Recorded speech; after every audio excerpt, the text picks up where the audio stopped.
Hi friends, அனைவருக்கும் வணக்கம். இன்றைக்கி வந்து ஒரு டிஷ்ஷு பண்ண போகிறேன். அது என்ன டிஷ்ஷுனா மாங்காய் வச்சு சப்பாத்தி, மாங்காய் சப்பாத்தி. அது எப்படி செய்ய போகிறேன்றதை வாங்க நம்ம வீடியோக்குள்ளே போய் பார்க்கலாம்.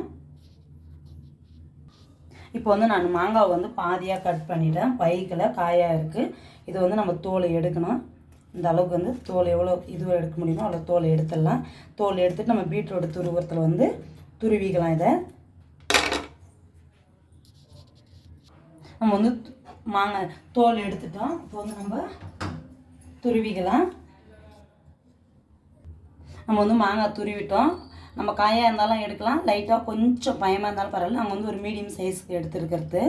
இப்போ வந்து நம்ம ஒரு 1/4 கிலோ ஒரு கப்பு மாவு எடுத்துருக்கிறேன். அதுக்கு தேவையான அளவுக்கு வந்து உப்பு போட்டுக்கலாம். அவ்வளோதான். இதுக்கு வந்து நம்ம தண்ணி ஊற்றக்கூடாது. இதுவே நம்மளுக்கு சரியாயிடும். இதே நல்லா மிக்ஸ் பண்ணிக்கலாம். அப்படி வேணால் லைட்டாக வந்து எண்ணெய் கைக்கு போட்டுக்கலாம். அவ்வளோதான். இதை நல்லா மிக்ஸ் பண்ணிவிட்டு அவங்களுக்கு காமிக்கிறேன். பாருங்கள், பெசிஞ்சு ஆயிடுச்சு. எப்படி இருக்குது பாருங்கள். பார்க்குறதுக்கு நம்ம தண்ணியை ஊற்றலை, தண்ணி ஊற்றாது. இந்த அளவுக்கு பேசிக்கணும். எண்ணெய் வந்து நமக்கு தேவையான அளவுக்கு வந்து நான் வந்து ஒரு ஸ்பூன் எண்ணெய் ஊற்றிக்கிறேன். அவ்வளோதான். ஏன்னா கையில் ஒட்டாதுக்குன்றதால முடிஞ்சிடுச்சு. இப்போ வந்து நம்ம சப்பாத்தி தேய்க்கலாம். எப்படி இருக்கு பாருங்கள். சாஃப்டாக இருக்கும், டேஸ்ட்டாகவும் இருக்கும் சாப்பிட்றதுக்கு. நம்ம வந்து சப்பாத்தி மாவு உருண்டை உருட்டிட்டோம். இப்போ வந்து நம்ம தேய்க்கலாம்.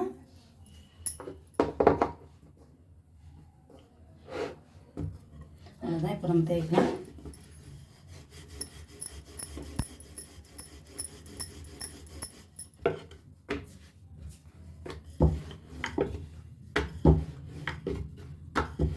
அவ்வளோதான், முடிஞ்சது.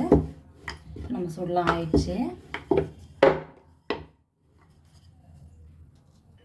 பாருங்கள், நான் வந்து பானலில் செய்கிறேன் சப்பாத்தி. அது எப்படி செய்கிறேன்றதை காமிக்கலாம்.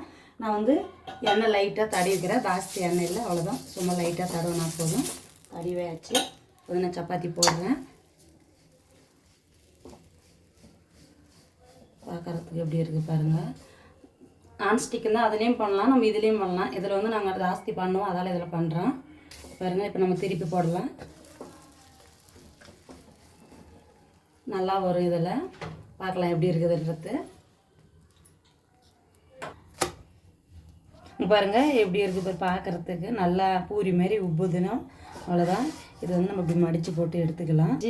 நாங்கள் சாப்பிட்டு டேஸ்ட்டு பார்த்தா நல்லா இருக்குது. என்னோடய வீடியோ பிடிச்சிருந்தா லைக் பண்ணுங்கள், கமெண்ட் பண்ணுங்கள், ஷேர் பண்ணுங்கள்.